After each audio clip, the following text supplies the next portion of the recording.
সংযুক্ত আরব আমিরাত ইউএই, বিশেষ করে দুবাই আন্তর্জাতিক বিমানবন্দর ডিএক্সবি থেকে বহু ফ্লাইট বন্ধ এবং বৈশ্বিক এয়ারলাইন্সগুলোর ফ্লাইট স্থগিতের বিষয়টি বর্তমানে সামাজিক যোগাযোগ মাধ্যমে বেশ ভাইরাল। তবে অনলাইনে ছড়িয়ে পড়া বিভিন্ন ভিডিও দেখে আতঙ্কিত না হয়ে এর পেছনের প্রকৃত কারণ এবং সর্বশেষ পরিস্থিতি জানা জরুরি। চলমান এই পরিস্থিতির মূল কারণ এবং বর্তমান আপডেট নিচে তুলে ধরা হলো। ফ্লাইট বন্ধ ও সংকটের আসল কারণ। ১. আঞ্চলিক ভূ রাজনৈতিক উত্তেজনা, রিজিনাল টেনশনস। মধ্যপ্রাচ্যে সাম্প্রতিক সামরিক সংঘাত এবং উত্তেজনার কারণে আঞ্চলিক আকাশসীমা এয়ারস্পেস মাঝে মধ্যেই অনিরাপদ হয়ে উঠছে। যাত্রীদের সর্বোচ্চ নিরাপত্তার কথা চিন্তা করে আন্তর্জাতিক এবং স্থানীয় এয়ারলাইন্সগুলো সাময়িকভাবে কিছু রুটের ফ্লাইট বাতিল বা রুট পরিবর্তন করছে। ২. নির্দিষ্ট কিছু রুটে নিষেধাজ্ঞা।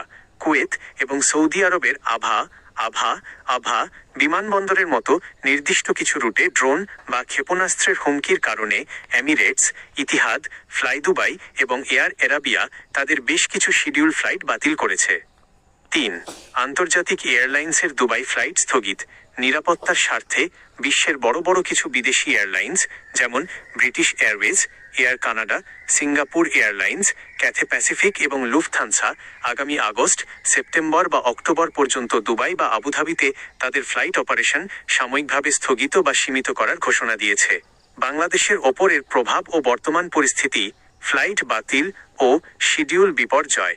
মধ্যপ্রাচ্যের আকাশপথের এই অস্থিতিশীলতার কারণে ঢাকা হজরত শাহজালাল আন্তর্জাতিক বিমানবন্দর থেকে দুবাই, শারজাহ বা কুয়েতগামী ফ্লাই দুবাই, এমিরেটস ও এয়ার আরাবিয়ার বেশ কিছু ফ্লাইট মাঝে মধ্যেই বাতিল বা রিশিডিউল করতে হচ্ছে।